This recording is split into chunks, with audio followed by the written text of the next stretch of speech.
Olá galera, bem-vindos a mais um vídeo aqui do meu canal. Sou o professor Alan e estarei apresentando para vocês mais um vídeo, referente ao curso Python com Jupyter Notebook. E nesse vídeo aqui nós estaremos falando, sobre funções nativas ou built-ins e métodos com tuplas. Na verdade serão dois, vai ser esse vídeo e o próximo também. Então, gente, as funções nativas ou built-in na linguagem de programação são funções que já fazem parte do núcleo da linguagem e estão disponíveis para uso imediato, sem a necessidade de instalar bibliotecas ou módulos adicionais. Métodos são como funções, porém específicas para o objeto em questão. Vejamos agora algumas das funções e métodos mais utilizados relacionados a tuplas.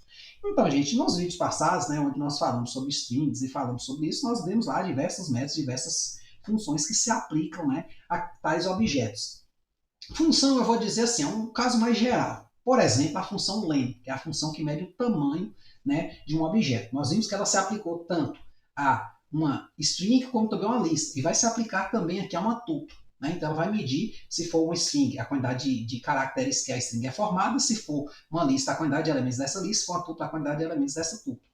Por outro lado, o método append, a gente chama ele de método, ele não é aplicável, por exemplo, a uma tupla. A gente viu num dos vídeos passados, mas ele é aplicável a uma lista, fazendo com que uma lista aprenda um valor. Até a forma de grafia, você vai perceber que você tem mais ou menos como perceber que é um método ou que é uma função. Embora não faz tanta diferença isso, exceto, claro, a grafia, você vai colocar um de uma forma, um de outra. Mas uma função, normalmente, você vai ver a função, entre parênteses, o objeto lá dentro. E o método, você vai ver o objeto, você está aplicando ponto, o método. Tá certo? Então, normalmente, tem essa diferençazinha na grafia que a gente vai notar aqui. Então, aqui eu coloquei, para esse vídeo, 5 funções ou métodos, a gente vai ver cada um quando for passar por ele, que a gente vai tratar aqui. Então, tenho aqui a primeira função all. Como eu falei, all, a parênteses, o objeto está aqui dentro. Então, normalmente, recebe o status de função, tá certo? Então, a função all, ela retorna true se todos os elementos da tupla forem true, forem verdadeiros. Caso contrário, retorna false, certo? Então, aqui eu tenho 3 exemplos, tupla 1, tupla 2, tupla 3. A tupla 1, true, false, true. Então, aqui, provavelmente, nem todos são verdadeiros, vai retornar false, quando a gente compilar. Essa outra aqui, eu tenho 1, true, true. Então, nesse caso aqui, esse 1 aqui, gente, ele é entendido de duas formas. Se ele tiver uma função que mexe com inteiros, vai ser entendido como número 1. Uma operação que opera com inteiros como número 1. Se ele tiver uma operação booleana, que é uma operação lógica, ele vai ser entendido como true. Então, aqui é como se eu tivesse 3 valores true, certo? Então, nesse caso aqui, deve retornar o valor de saída true quando eu aplicar essa tupla 2. E aqui eu tenho todo mundo falso, ou seja, sem chances de ter saída verdadeira. Então, executando aqui, nós temos false, de fato, por causa desse cara, true, então esse 1 de fato é entendido como verdade, e false porque não tem não chega nem perto, tá certo? Em outra mão, a gente pode estar buscando a checagem de só pelo menos um valor verdadeiro.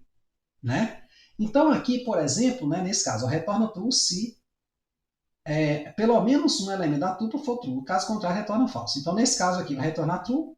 Nesse caso aqui, vai retornar true também, porque tem pelo menos um true. E aqui vai retornar falso, porque todo mundo é falso. Mas você está falando, professor, essas funções são muito bestas. Você usa isso para alguma coisa? Usa. Por exemplo, quando você tem lá um login, um ambiente que a pessoa tem que colocar um e-mail, ou o login dela, ela tem que botar a senha dela e tem que testar uma biometria, tipo o celular da gente. Você botar uma proteção em mais de uma etapa que não seja só a senha, botar também uma biometria. Então, você tem 3 etapas aí. Então, lá dentro do código, você pode criar uma variável booleana dizendo, olha, se aquela primeira etapa for checada, true. Ou seja, existe um login, que foi o que a pessoa digitou, pronto, true. Aí você vai ver se a senha que ele colocou corresponde ao login. Vai aparecer mais um true lá. E se a biometria dele, quando ele colocar lá o dedinho dele lá, vai corresponder à senha cadastrada e ao e-mail. Então vai aparecer o true. Então você vai ter uma checagem lá interna ao seu código desses caras. Então essas coisas aqui normalmente não aparecem externamente para a gente, mas sim internamente dentro dos códigos. Em outra mão, você pode ter algo mais enfraquecido. Pô, o cara tem 3 senhas possíveis para ele usar. Se ele usar uma delas, está valendo. Então aí basta ter que uma delas seja verdade. Então ele vai ter 3 campos lá. Acerte pelo menos uma das senhas. Então se ele acertar uma, então ele entra. Então nesse caso você pode usar a função n para fazer essa checagem se há pelo menos um valor ali correspondente. Tá certo? Nós temos agora o método count. Então perceba que aqui, ó, a grafia aqui, a forma de escrita é o quê? N, abre parênteses, o objeto está lá dentro. No método, ó, é tupla, que é o objeto aqui, ponto, o count. Esse count aqui funciona semelhante ao que a gente viu lá em lista. Ele retorna o número de ocorrências de um elemento em uma tupla. Né? Então, por exemplo, o que é count 2? Aqui, ó, tupla.count2. Então, nós vamos ver quantos 2 existem aqui.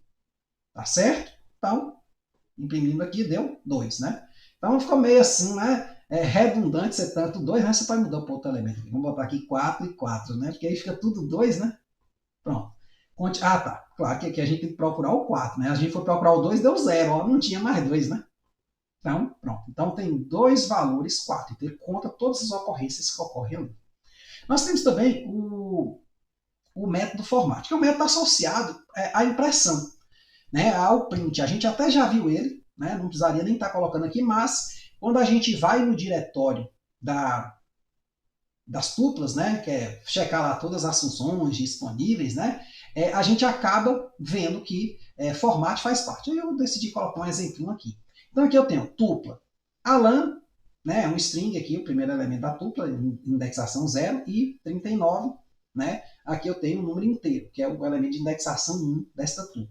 E aí eu queria fazer uma frase juntando essas coisas, só que eu tenho uma parte da frase que é fixa. Meu nome é, aí vai chamar o nome, aí vai chamar Alan para cá, outro valor que tiver aqui, tá certo? E eu tenho, aí vai chamar a idade para cá.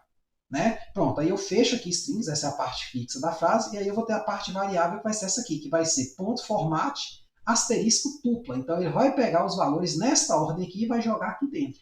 Tá certo? Então, executando aqui, tem meu nome é Alan e eu tenho 39 anos. Tá certo? Então, às vezes você tem uma frase, uma parte de uma frase fixa, né? Por exemplo, você quer um texto, mandar um e-mail para várias pessoas e esse e-mail é igual. Né? Então, o que você faz? Você pode formatar para escrever vários e-mails só mudando o nome da pessoa. Olha que interessante, né? Então, você pode automatizar um processo chato. Ao invés de você ir lá, Ctrl+C, Ctrl+V, você só, né, faz a esperteza aqui, aí você só dá Enter lá, gera todo mundo, aí pronto. Aí você só copia aqui, quer dizer, o Ctrl+C, Ctrl+V que você ia fazer lá e você ia apagar. Aqui não, você vai ter a lista de nomes, vai ter a mensagem uma vez e ela mesma vai já gerar tudo. Né? Então, é uma ideia de uso. Né? Nós temos também, né, o método index. O que esse método faz? Ele retorna o índice da primeira ocorrência de um elemento na tupla. Se o elemento não estiver na tupla, retorna um erro. Da mesma forma como ocorre em uma lista. Né? Então, temos aqui, ó, eu vou procurar a primeira ocorrência do número 2. Aí vai me dar indexação. Então, indexação 0, indexação o quê? 1. Então, no valor, né, de indexação 1, né, na posição correspondente, né, vamos ter aqui o que? A impressão, né, desse índice 1. Tá certo? Porque o 2 está aqui. Ó. Tá certo? Por exemplo, se eu fosse procurar o 3, ó, onde que o 3 está localizado? Na indexação 2, ó, 0, 1, 2. Lembrando que no Python, a indexação começa de 0. Né? Aí eu vou procurar um índice, um valor que não está nesta tupla aqui. Né? O 2. O que vai acontecer? Vamos lá. Então, como ele disse, deu erro.